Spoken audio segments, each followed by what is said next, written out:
I was sitting in my small apartment in downtown Chicago, my phone still warm in my hand after the call. I'm 32 years old, and my name is Anna. For the past 15 years, Christmas has been my responsibility.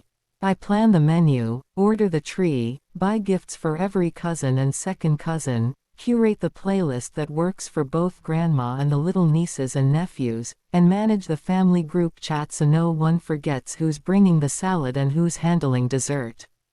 All of it quietly, in the background, so my mom can walk out in her perfect dress, raise a glass, and soak up all the compliments for hosting the warmest holiday of the year. This year, she said to me over the phone, "Anna, we're good without you this time. Don't come." She said it so casually, like she was doing me a favor, freeing me from the hassle. I didn't throw a fit. I didn't cry. I just replied, "Okay." Then I added, "Well, everything will be canceled then." There was a long silence on the other end. I could practically hear her breath catch. She thought I was bluffing. She always thinks I'm bluffing. That's what happens when you've spent too long being the easy daughter. People forget you have a breaking point. My name is Anna, I'm 32, and I've reached it.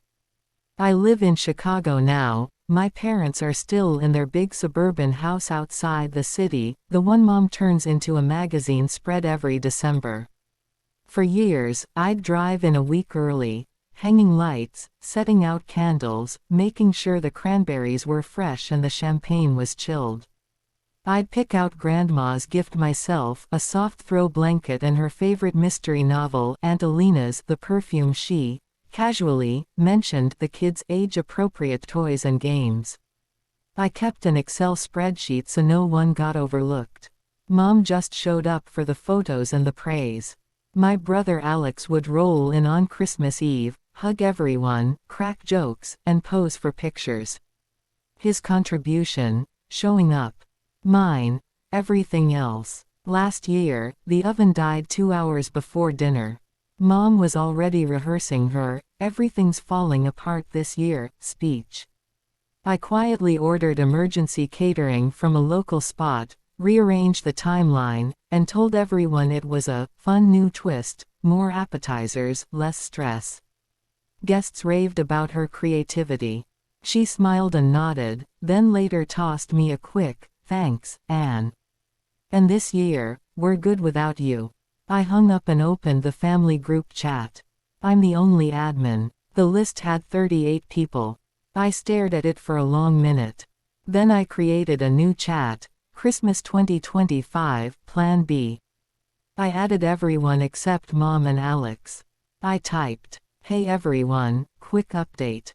Mom said she's feeling overwhelmed this year and wants to keep things really small, no big crowd. So I'm hosting whoever still wants to celebrate at my place in Chicago. Totally understand if you have other plans, but if you're up for a home-cooked meal, gifts, and good company, my door's open. Let me know." I hit send before I could overthink it. The replies came fast. "A smaller gathering actually sounds perfect. We've always come because of you anyway, Anna. Can I bring pie? Kids welcome. We're in." One by one, Mom's perfect Christmas started to empty out. The next morning, my phone blew up early, Alex, of course, playing his usual role as Mom's messenger. I let it ring a few times before answering. "Anna, what the hell?" he started. "Mom's freaking out. People are asking if Christmas is cancelled."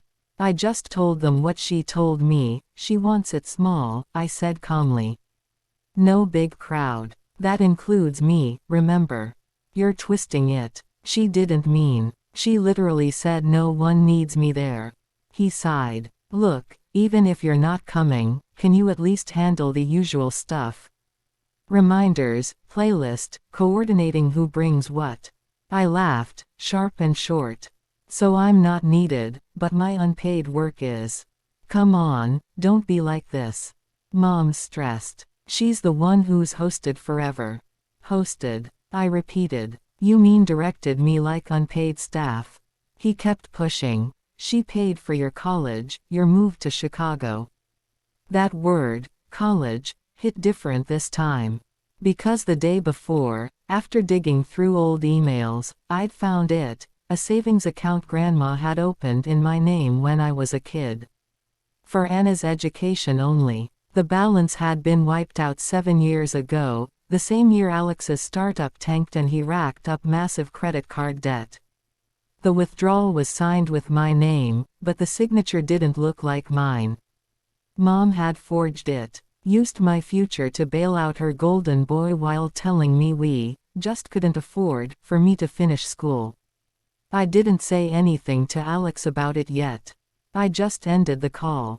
Over the next days, I canceled the caterer Mom always used, booked under my card, naturally the linen rentals, the extra wine delivery. I called Grandma and invited her to Chicago instead. She sounded relieved. Your mom's been so busy lately, honey. I'd love to see your place. By December 24th, my apartment smelled like roasted turkey, cinnamon, and fresh pine. Cousins showed up with sides, uncles with wine, even a few neighbors who'd somehow heard and dropped off cookies. Grandma held my hand as she looked around at the lights I'd strung up myself. You did all this, she whispered, eyes misty. All those years, and no one ever thanked you properly. You see it now, I said. That's enough. Meanwhile, back at the suburban house, Mom's table, set for 20, was nearly empty. Dad called late that night, voice tired. Anna, your mom's devastated. Half the family's at your place. Good, I said. They chose where they wanted to be. I didn't tell him about the college fund yet. Some truths you save for when they're ready to hear them. That night, as fireworks popped outside my window and laughter filled my living room, I realized something: the best revenge isn't destruction. It's building something better, and letting them watch from the outside. If your family treated you like the invisible glue holding everything together, only to cut you out when it suited them, would you keep showing up with a smile? Or would you finally host your own table, and let the chips fall where they may? This Christmas, I chose me. And it was the warmest one I've ever had.